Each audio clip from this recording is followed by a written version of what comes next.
Okay. Hello everyone, how are we today? It's been a while since I started streaming, so whew, how long has it been? 2 months? Maybe? 2 months, maybe more? Today is going to be all about packs and artifact, so I want to make sure that we're actually running just fine, because I haven't done this in a while, before we get started. So, can everyone hear me? Is this all good? Is this good? Are we okay? Hand this up a little bit, I think. Sorry, I subbed to you. Artifact sucks. That's okay. Yeah, so I just got back from PAX. It was a lot of fun. I actually had to fly over to Seattle from Australia, which was not the cheapest, and all the hotels were all kind of booked out, so that was a lot of fun. Colby, how you doing? Shaz, how you doing? Anger Mania Productions, sorry. How you doing? Everyone doing well? Yeah, so I do actually have some better keys right here.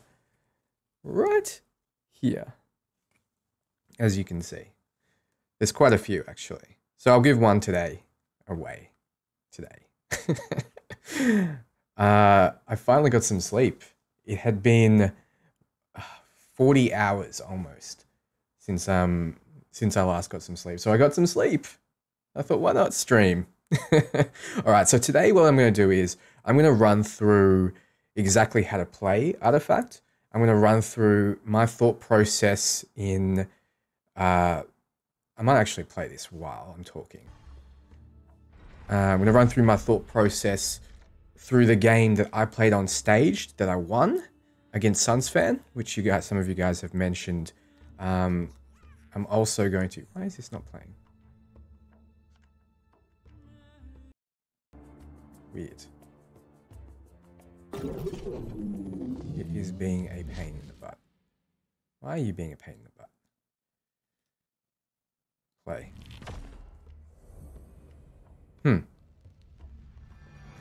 Doesn't like VLC for whatever reason. Anyway, I'll run through my thought process with that game, and then throughout all of that, I'll give away a key somewhere. And then actually, I might run through the current card list and what they would do in the current meta game. So we'll run through all the cards that we know of and how they'll affect the game. So first, what we'll do is we'll discuss how to play the game. Then we'll discuss advanced strategies in the game that I played. And then we'll discuss some of the cards. Cool? Good? Are we good? Alright. First I gotta get this stupid thing to be working. It's meant to be playing a video. I've seen people who've been playing this for a while getting beaten by first day players. So this even skill based. Yeah, it's more skill based than any game you've ever played, Hayes. Trust me. The people who've been playing for a while just might not be good. That's just how it works. Alright, let me just reset this.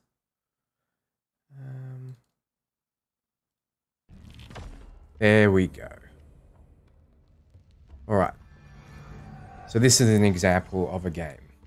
This is from IGN, this particular video. I'll play mine after this. Just kind of going to give you an idea of what the game looks like. So this is what it looks like. You have 3 boards, and I'll run through how to play in a sec.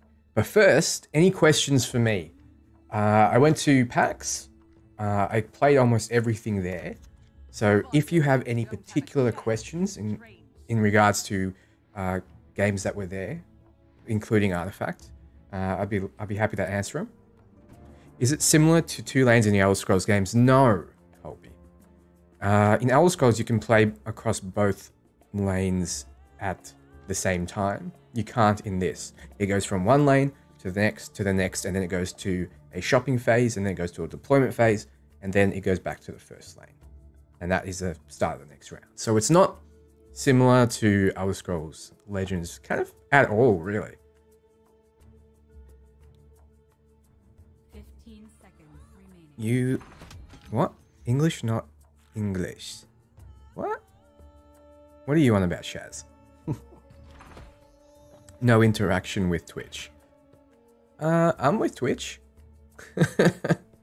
Sorry, hold on. Let me just check that Twitch is actually hooked up. Oh, Twitch is actually not hooked up for me. Hold on. I've got to fix that. Let me fix that first. This is why I'm doing the talking first before we get into the actual stream. Just because I want to make sure everything's up and running since I haven't done this in a while. Alright, accounts. Twitch. Let's reconnect to Twitch here.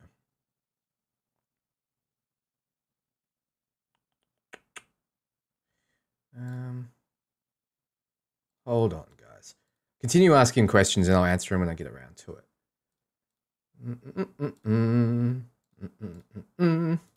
Filters. Hold on, I might need to actually do it somewhere. Ah, fuck it, I'm just going to bring up Twitch in another window. Twitch. And then I'll use this for...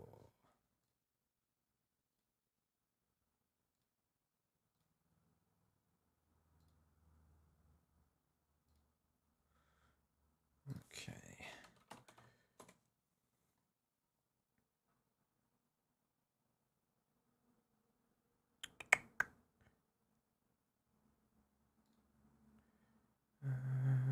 Dashboard.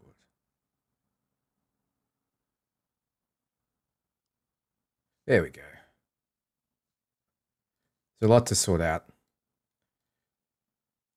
All right, where's the chat? There's the chat. All right, perfect. You got 2 subs on Twitch, Dan, and no sub sounds on. Yeah, I think I'm gonna reconnect everything, which I'll probably have to do at the end of this. Unless I can do it now. Hold on, just wait a second. Wait a second. So officially, I'll start in 9 minutes. For me, that's 10 a.m. So that was my goal. So did start a little bit earlier. So sorry for everyone that has to wait around, but I knew there'd be problems. There's always problems. All right. Streamlabs.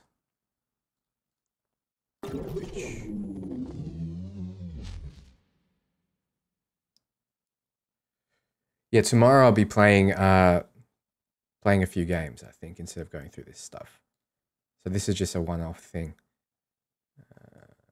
Twitch. There we go. That should be working. Yeah. Following myself. All right. Hey, Kioris. Hey, Deadly. Yep, I see you all now. Twitch sucks, says Shaz. Yeah, look, I don't disagree. No, I disagree. Twitch doesn't suck. All right, so any questions for PAX first? Let's just go through that first. The cards in Legends are very aesthetic and lore friendly. This is true. Look, I actually might run through what I think of all the card games compared to Artifact. We'll start with Hearthstone. I found Artifact a more strategic game than Hearthstone. Hearthstone, in the current meta at least, there's 2 or 3 decks that are just superior. You play those, you win, you get to Legend. I've done that many times. In Artifact, it seems that all the cards are viable in some way, and I'll run through exactly why when we get to the end, and I'll run through all the cards that we know of. It seems that it's going to be more strategy-based. It's going to be more strategic. And I say this as someone who is now the first Australian champion of this game. If you don't know, I actually won versus the current champion on stage when I went to PAX. So I'm not talking crap when I say that you need to apply a certain level of strategy in this game. Compared to Hearthstone, at least, where it's mostly luck-based and there's a lot of randomness. That being said, Hearthstone is still fairly polished. It looks like a great game. It's free to play. That's a difference. Cards are supposed to be squares. Let me just play this while I'm talking. And Elder Scrolls Legends. Elder Scrolls Legends looks great. It fits within the lore. And there is quite a bit of strategy to it. I just found Artifact to be more fun. there was a bit of a fun factor I found lacking with Elder Scrolls Legends. I know that that's a bit controversial for people who like Elder Scrolls Legends, but that's my opinion. Gwent, we all know, is kind of like at the bottom of the barrel with card games right now. It's not doing particularly well, and I think its player base is at a stage where if it gets any lower, you just will not find any games. So, as much as I like the Witcher lore, I think that game is not going to be able to compete with a game like Artifact, which has Valve's massive backing.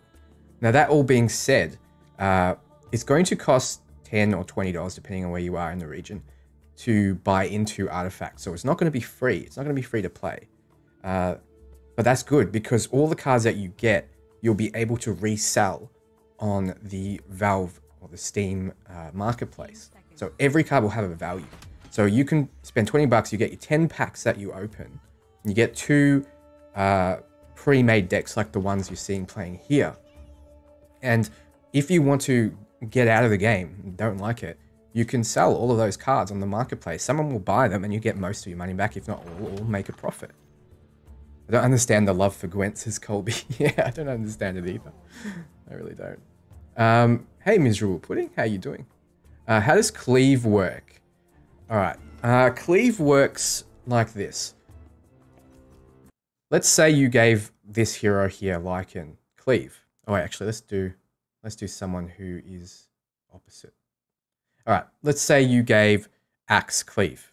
So this card here, he will attack not only straight ahead, he will attack to his left and to his right. That's called his neighbors. That's what Cleave does. So you'll attack the tower, you'll attack to his left, and you'll attack to his right. If Cleave says Cleave 2, for example, that means he'll do 2 damage to his neighbors. So 2 there and 2 there. But he'll do his full damage straight ahead. That's how it works. All right, anything else? Yes, so Steam Market integration, yes. It will be completely integrated into the marketplace. And I kind of saw how that would work over in PAX.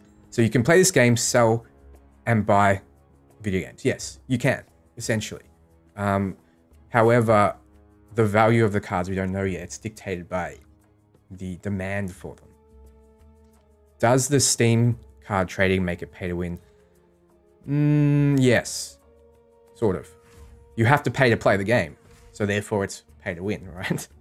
I mean, there's not going to be, from as far as I see, the best deck. So you can get a basic quality deck and still win against other players, and that was shown at PAX, really.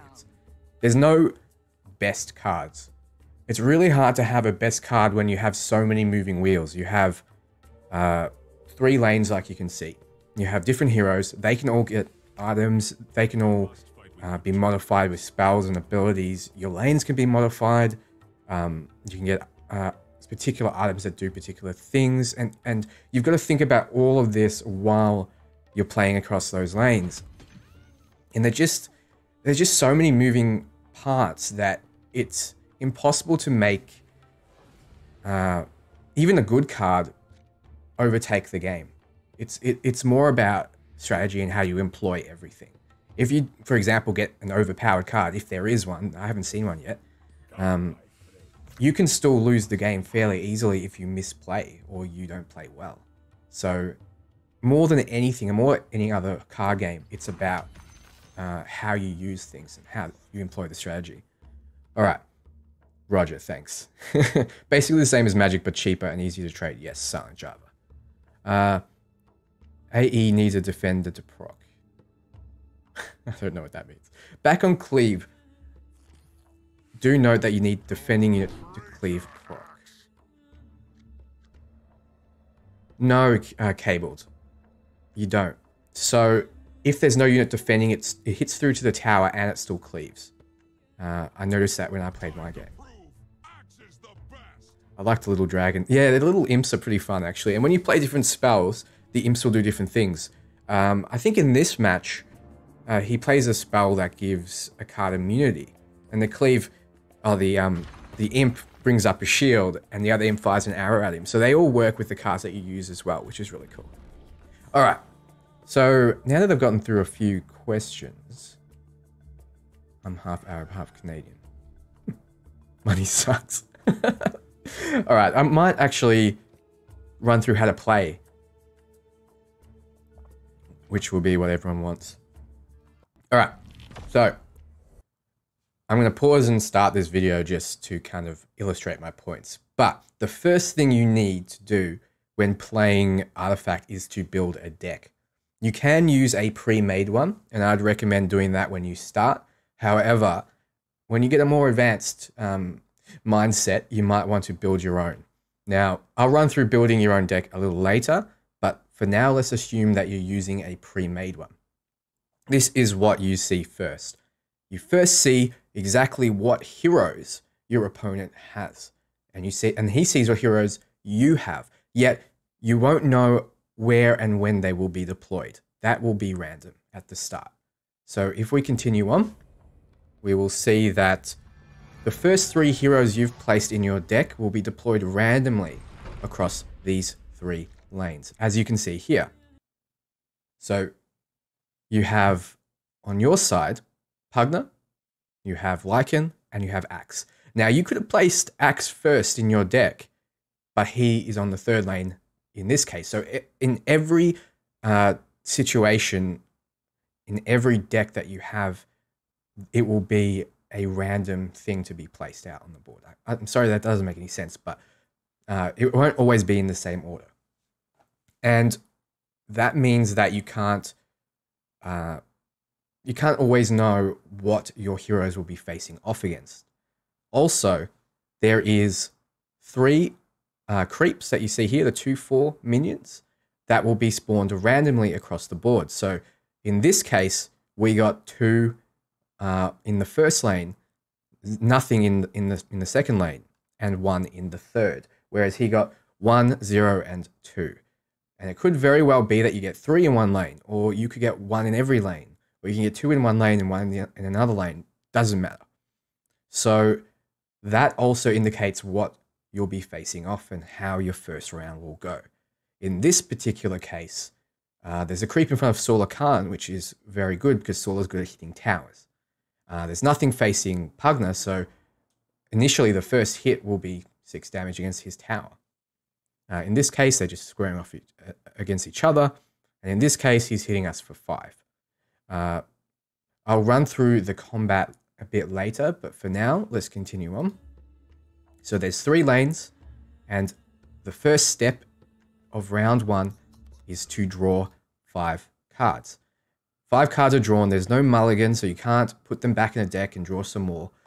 This is the 5 cards you will be starting with and the 5 cards that he will be starting with. Then let's take a look at what we're seeing on this first board here. These are your cards. These are his cards. This is the pass turn button or the coin, and this is his. Now we know it's our turn first because ours is glowing right now. His is not. Also, if you look up here, we can see that the initiative is on our side. If this initiative was on his side, that means it's his turn first. Initiative is the word we use for who's going first. Okay, now what else do we see? We see here, the top left, that's what heroes are going to be available to be deployed. A tick means that after this round, a round is 3 lanes going through their combat, then the shopping phase, then the deployment phase, and then in that deployment phase, you'll be able to, he will be able to deploy Zeus, and we'll be able to deploy our hero. -1 means that after a full round, they'll be available to deploy. So after our hero deploys, the following round we'll be able to deploy our next one. And the same with him. He'll be able to deploy Crystal Maiden after that extra round. So when a hero dies, it takes 2 rounds to be deployed. So they'll come up here and it'll say -1 because we'll go through a round and then they'll be deployed at the end of the second. Okay? That's what that means. So we know that he has 2 heroes coming up, and at the start of the game, you get 3 heroes deployed, your first 3 heroes randomly, like I discussed, but the 4th and the 5th will be deployed after the first round, and then the 5th after the second round. So that will always happen.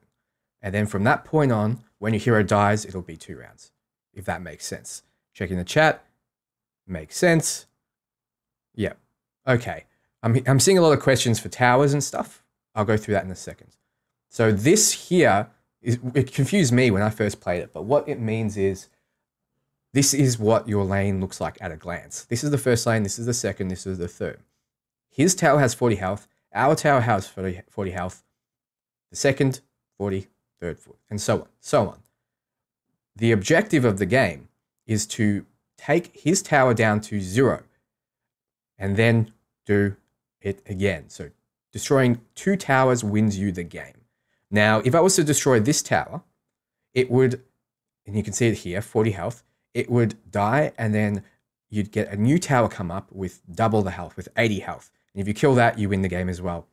So it's easier to kill 2 towers over 2 different lanes because that's less health to deal with.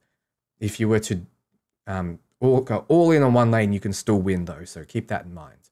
So the objective of the game is to destroy 2 of their towers, and his objective is to destroy 2 of yours.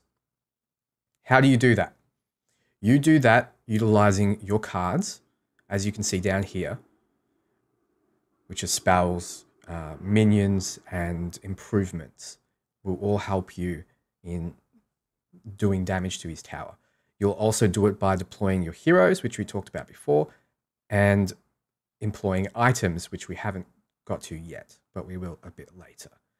So you use all of that to do damage to his tower. When the towers come down, you win. When the 2 towers come down, you win. So what are we seeing? We are seeing mana here and here. So this is the mana we have to employ. We can use 3 mana right now on this turn, which will let us use Mercenary Exiles, because you can see it costs 3 mana here. We can't use Prowler, we can't use Savage Wolf, we can't use Salameme's Favor, because they cost 4 mana. But we can use Mercenary Exiles. So we use the mana that we have to play those cards. Very simple. The top means the current mana that you can use, and this is how much total the tower has right now.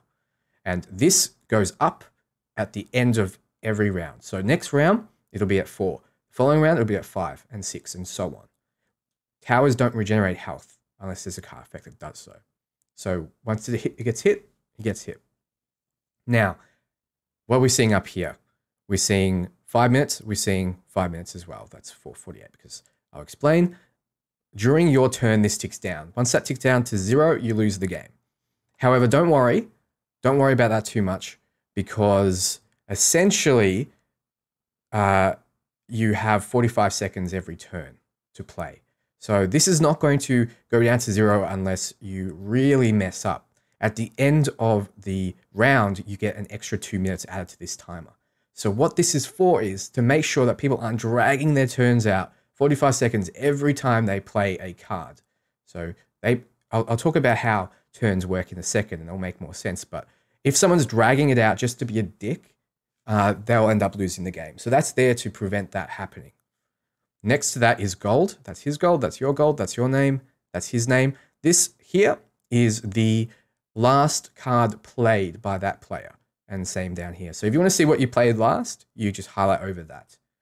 So that's the rough landscape of what you can see and what you need to know. Just to recap, whose turn it is next is up here. Now let's go into a bit more advanced strategies here. Now, he's going to play a card. And you'll notice after he played a card, it moves on from your turn to their turn. So now it's their turn to play something. This is called an action. Okay, so you can do 1 action per turn. And in this case, it was playing a card. So if you play a card, that's counted as an action. If you play a effect, which you can see this hero here has one that's going to cool down in 3 rounds, but we won't get into that just yet.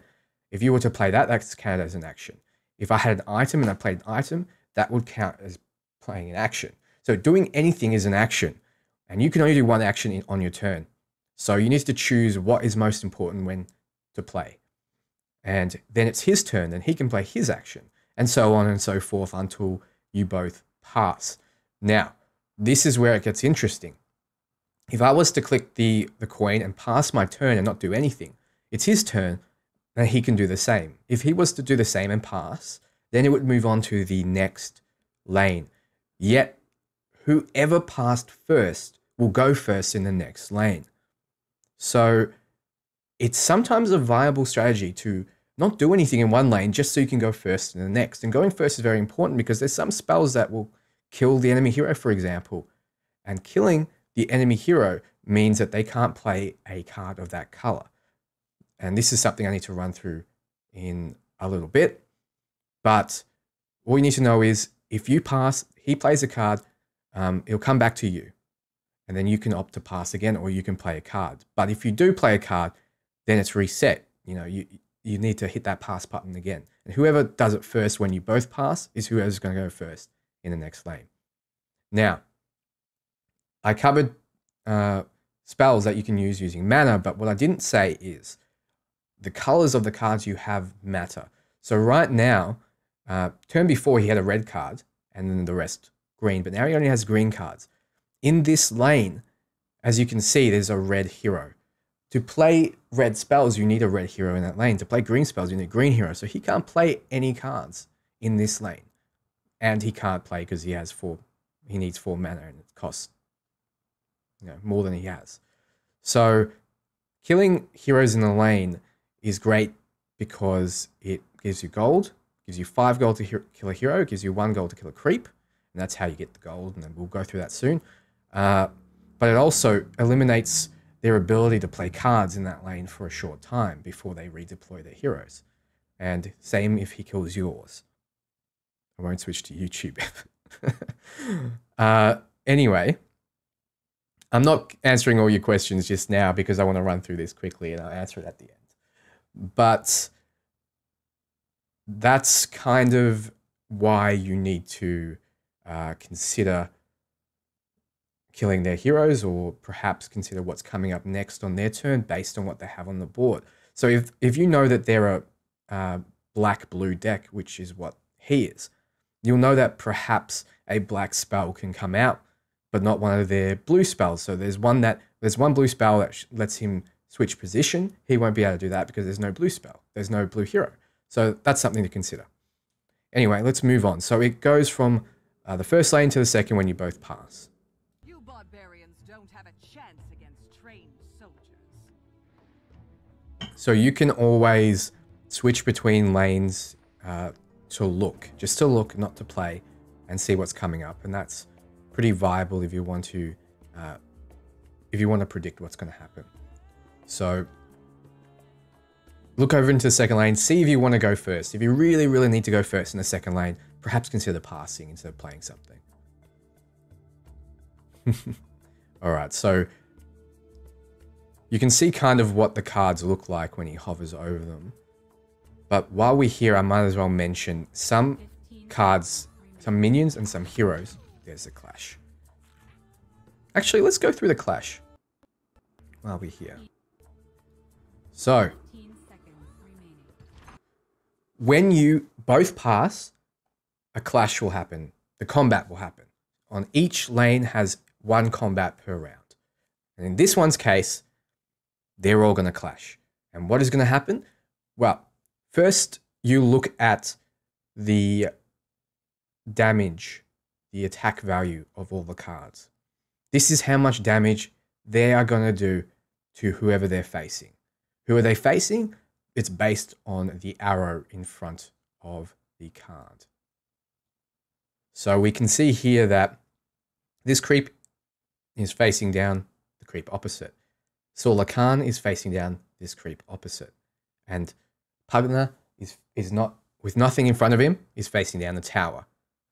And the mercenaries facing down the tower. We can see it's going to do 8 damage to the tower. And we can see we're taking none. So before the combat happens, it's going to tell us what's going to happen. We can see here that with the X and the skull, that this creep is going to die. We know that. If we had something to prevent that, we might choose to, though it's just a creep. Now, in the middle here is the armor. Armor just straight up blocks that value of damage for each instance. So if he was facing down a creep, and the creep has 2 damage, he will only take 1 to his health. And his health is represented here by the 4. By the 4, by the 4, by the 9, by the 6. Once that reaches 0, they die, or they get condemned. It's called getting condemned, if it's a hero, or gets killed if it's a minion. If it's a hero, they'll go back up here. And like the Legion Commander, they'll have a -1. That means after this round, they'll be ready to be deployed after the following round. So 2 rounds they'll be out for. And that will also give you 5 gold for killing. Then we have the ability here. So Solar Khan's ability is, if she is attacking a tower, she gets 4 extra damage. So if there was nothing in front of this creep, I would be taking 12 damage just from Solar. Now, Pugna has an ability. This one is active, not passive like Sora's.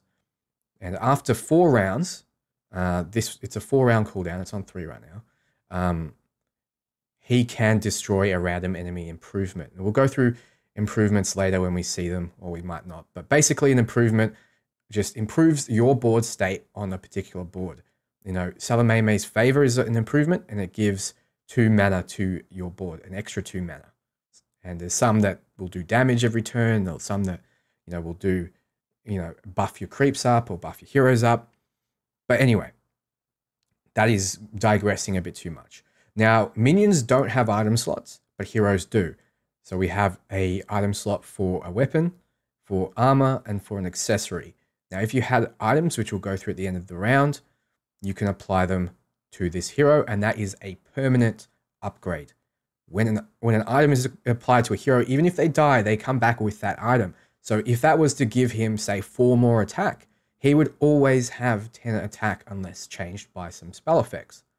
And the same with spells that say modify. If the keyword is modify, then they are permanently modified with that effect. So it might be modify a hero's health by 1. And therefore, Pugna would always have 10 health even when he respawns in. Unless he gets attacked and damaged, but you know what that means. Okay, so then they'll clash. Once you both pass, and everything will be applied, gold will be given, like we see there, that creep died, gold, bam, 1. Perfect.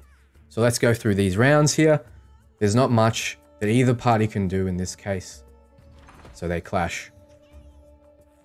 And now, you can see here that the initiative is with the enemy. That's because the enemy passed first, then you passed, so the enemy goes first this round.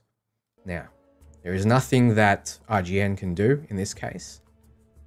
It's right now the enemy's turn, he passes, boom.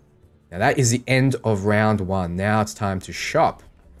So, what happens is, this kind of thing appears. I guess it's a crate of some kind, I don't know.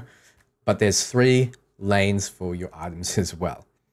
So, on the left side is the secret shop. This is a random item that you'll get to buy every round, but it will change every round unless you hit this hold button. It costs 1 gold to hold, and that means that next time the shop comes up, that Stone Hall cloak will still be there, and you can buy it. However, it's not always the best idea to spend your money on something that you're not getting straight away. Then we have the item deck. Now, we'll go through building a deck later, but when you build a deck that has 9 items in it. And that deck will appear in the middle always, but it'll be random. The order will be random. In this case, we have the Book of the Dead as one of our items in the item deck. So we could buy this. If we bought it, the next item would appear below that. So we can continue to buy. If they're all really cheap items, if they all cost, I don't know, 3 gold, which I think is one of the cheapest items, and we had 20 gold sitting there, like 30 gold sitting there, we could buy them all. Then we have on the right side the consumable. You get to buy 1 consumable and 1 secret shop item every round. In this case, the consumable is a healing salve. Consumables, denoted by the bottle icon here, mostly are cards that you play that don't have a mana cost that do something immediately. In this case, it heals a unit for 6. Whereas an item will be slotted in on a hero based on this icon here. In this case, this is an accessory slot item. So it'll slot on this part here on axe. Make sense? Yes, good.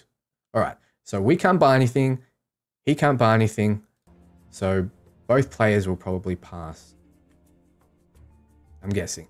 Now, if he did have money, let's just go to there. If he did have money, we couldn't see him spend it until that whole section is over, until hero deployment phase is initiated, because then we would be able to make a choice based on if he's buying something or not. So we don't know if he's bought anything until this. We can't see his money go down until this. However, now that it's hero deployment phase, we would be able to see him having extra cards and see how much he spent. And you can kind of make a prediction based on that. Let's say he had 3 gold. Now he has 0 and he has 1 card in his hand. We know that he bought a cheap item or a consumable. So then we'd be able to play around that. Now the thing with items is casting items, if they appear here, will actually count as an action. So you can use items to stall. So it's a legitimate strategy to buy cheap items to stall out your turn and what you're going to do, to see what your enemy will do first. Let them use their mana first, because if they use their mana first, then you can respond appropriately. It's like kind of countering their action. Or maybe they can't, maybe that makes it so they can't counter your action, something that you do. You might buff up a hero knowing that they can disarm that hero or kill that hero before, which would make it so you're wasting your spell as well as your hero. So you can kind of stall out with items. Cool? All right. Thanks, EOD Chaos Wolf. Appreciate it. All right, I'll answer questions after this, but that was hero deployment phase, okay? So we had our hero to be deployed. It hovered in the middle of the screen. We can choose any lane to put that hero in. Now, we choose the lane, not the position. And there's a few rules around positioning. So if he was to select this lane here, he would always be deployed in this slot, because rule 1 is it must go in front of an enemy. If it can't go in front of an enemy, then it'll be either to the left or the right of where it could be. So in this case, it's guaranteed that he would have slotted his hero in there if there weren't any creeps, but we'll run through that in a second. If there was nothing else spawning into this lane, he would go there. Else, if there was something here, it would 50% chance be left, 50% chance be right. So you can't always know where you're going to be deployed. And that could be a bad thing, because if he was to deploy there, he would die by solo, right? But he would also kill him, so we don't know. If we were to deploy here, be left or right, deploy here, most likely be right in front. Now, creeps. You get 2 creeps every deployment phase. In this case, they're deployed randomly across all the lanes. In this case, we got 2 in this lane. It could have very well been 1 here, 1 here, 1 here, 1 here. Or 2 in this lane, or 2 in this lane. In this case, we know 2 are spawning here. So RGN guy is like, all right, well, I know 2 are there. I might as well cover another lane. Also, we talked about before, you can't cast a spell of that color without the hero in that lane. So he's putting a green one here, so he can now cast red and green spells in the 3rd lane. Now, there's another factor to it, which I need to cover. Once the little imps run out and place cards, you'll see, wham. So, if you're not facing anything, you'll either attack straight ahead, to your left, or to your right. If you attack straight ahead, that's a 50% chance of getting that, by the way, of getting an arrow pointing straight. You'll just be attacking the tower. If it's to the left, which is a 25% chance, you'll be attacking whatever's on this slot here. If it's to the right, he would have been attacking this creep. Now, it's 50% chance to attack straight, 50% chance to be either left or right. So you can't always know, even if it's placed in the right position, if they're going to be attacking what you want them to be attacking. This is to stop people snowballing too hard when they get ahead. This is to stop you knowing exactly what you need to buff and where to place it. And it's to stop kind of you just overtaking the game once you get a little bit of a lead. So positioning is the most RNG you're going to get in this game. The rest, there's almost none. So you need to account for this. I've seen, when I was watching a few of the PAX games, I saw the newer players, only the newer players dying to this. So yes, you can actually have a dice roll, and which determines if you lose or win. Could be that there's only 3 health left on the tower, and you need to attack straight ahead to get that before he kills you in another lane, and you get it hitting a creep, and that could lose you the game. But you being in that position in the first place, you relying that much on luck in the first place, means that you were behind already.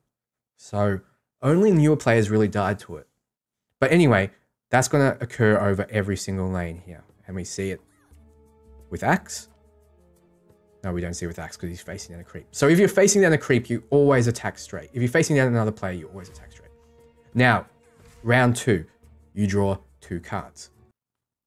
So we saw there, the imps kicked up 2 cards for RGN and 2 cards for Brandon. So this means you only really, if you spend 2 cards every round, you'll never run out of cards because you're getting 2 every time, and then plus you can buy items. So anyway, he drew Bronze Legion and Grand Melee. Grand Melee is a tile improvement. Hopefully he uses that here. You can see that by this little icon. So that's kind of all the basics. Is there anything else I need to cover? There's Cleave, for whoever asked. So here's a tile improvement. He uses assault ladders in the second lane. If we go back a little bit. So he uses assault ladders there, and a little icon appears on his side. Assault ladders makes it so every single unit when hitting a tower does the bonus damage. In our case, because there is no enemy that we are forced to face down, when you play a minion, it can go either left or right. So he gets to choose. If there were minions in front here, for example, he would be able to choose which minion to go in front of. So keep that in mind. Now, can you only have 9 items? You can only have 9 items in your deck. You can have an unlimited amount of items in your hand. Hand sizes are unlimited. So if I was to not spend any cards and I had all these card draw effects, my hand size can get unlimited. You never discard, or you never have to put them away. You just scroll between your items. And the same with the board state. It looks now that the board is full, but it's not. You can make the board as big as you need. It can be unlimited. Now we've kind of run through how the combat works, how you win, what the cards do. But now I'm going to run through how to build your deck. Now, the first thing you need to do is decide which 5 heroes you want, because you need to build your deck around those heroes. Let's say you had Lycan. So Lycan here, he's a green hero, and his ability gives his neighbors, so whoever's to the left or right of him, some bonus damage. So this is a perfect situation, actually. And you might want to build your deck around getting creeps on the board based on that ability. So you need to know that you're putting Lycan in your deck first, because you need to know what other spells to put in. Now, you can choose 5 heroes, but each of those heroes comes with their own signature card, and they must be included in your deck. And you must have 3 copies of those in your deck. So a hero card is always tied to a signature card. So to explain more, let's go back a little bit and have a look at Savage Wolf here. So Lycan always comes with this card, Savage Wolf. There'll always be 3 copies of Savage Wolf in your deck if you chose Lycan as your hero. And you can see that by the little icon, icon there. So signature cards are sometimes stronger than regular cards and sometimes weaker. And that's why picking your hero first is important, because you can't have one without the other. Sometimes heroes will have a ridiculously high amount of stats, and you see that on Axe, for example, which we can show you in the next lane. I'll just run to him now. But Next lane, come on. There we go. All right. So Axe has a high starting stat. So he's got 7 attack, he starts with 2 armor, and he starts with 11 health. So Axe is very, very strong, but to compensate, he has no ability.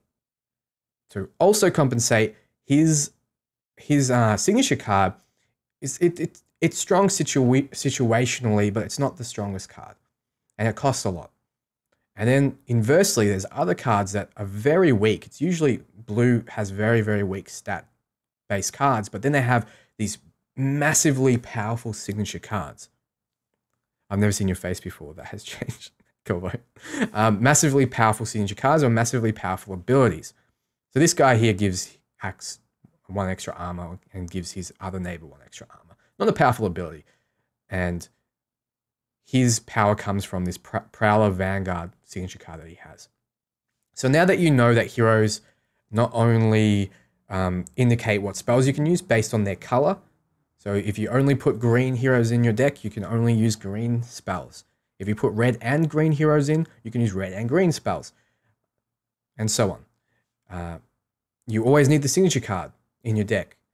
So you need to build around that. So now that you know, you need to choose your 5 heroes based on what their color is and what their signature card is.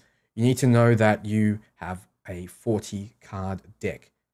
Now that you know you have 40 cards right here to play to be drawn and to be played around with, now that you kind of realize that because you have 3 signature cards per hero, that's 15 cards in your deck that will be taken. So you have 25 cards that you need to choose beyond the 15 cards that are auto included. So with those 25 cards that you need to choose from, you can have things like Rand's Melee, which aren't tied to a hero.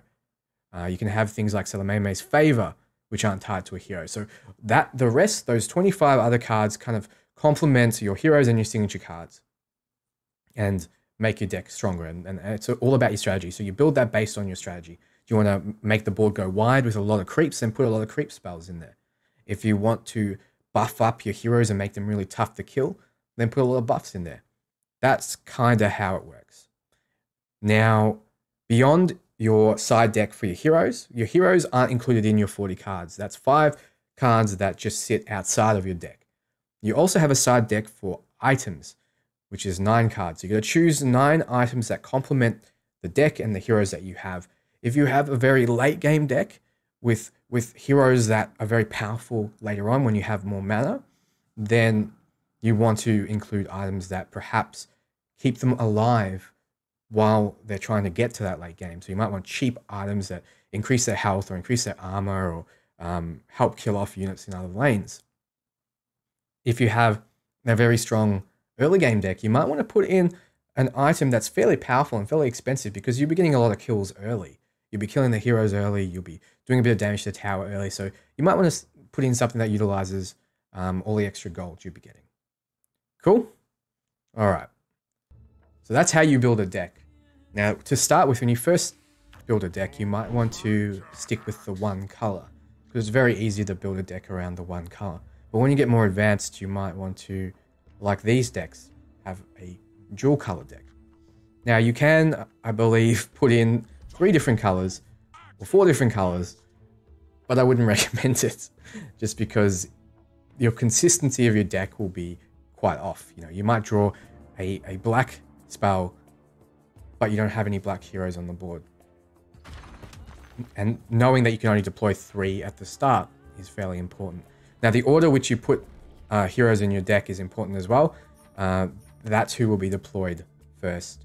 They'll be deployed, like I mentioned, randomly across the 3 lanes, but keep that in mind. 4th will come up after round 1, and the 5th hero that you place will come up after round 2.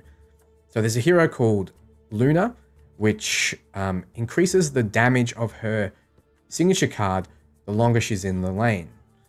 So you might want to put her first because you want her to be in the lane from the start, so that can start ticking up and you can start getting more damage on that card.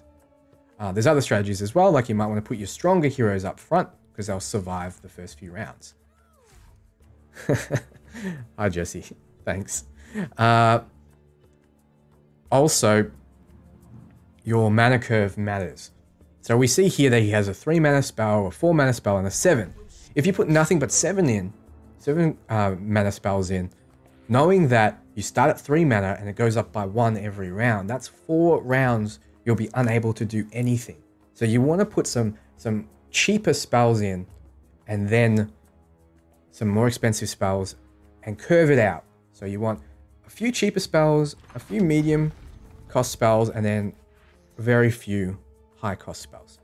Now, if you have your curve going a little further to the high cost area, you want to substitute that by having weaker items. If it's the other way and you've got a lot of weak spells, you might want to substitute that by having more expensive items, for example, or stronger heroes. All right, cool. Now I'm going to answer some questions. All right, let's have a look here what we got. Can you only have 9 items? Yes, I think I answered that. You can only have 9 in your deck. You can have more than 9 in your hand, though. You can buy as many as you need. Colors represent the attributes. Yes, so red is about having very powerful heroes. So Axe, for example, very powerful. It's about buffing up that power. It's about direct combat. So you have abilities like Duel that will take your hero and force it to battle another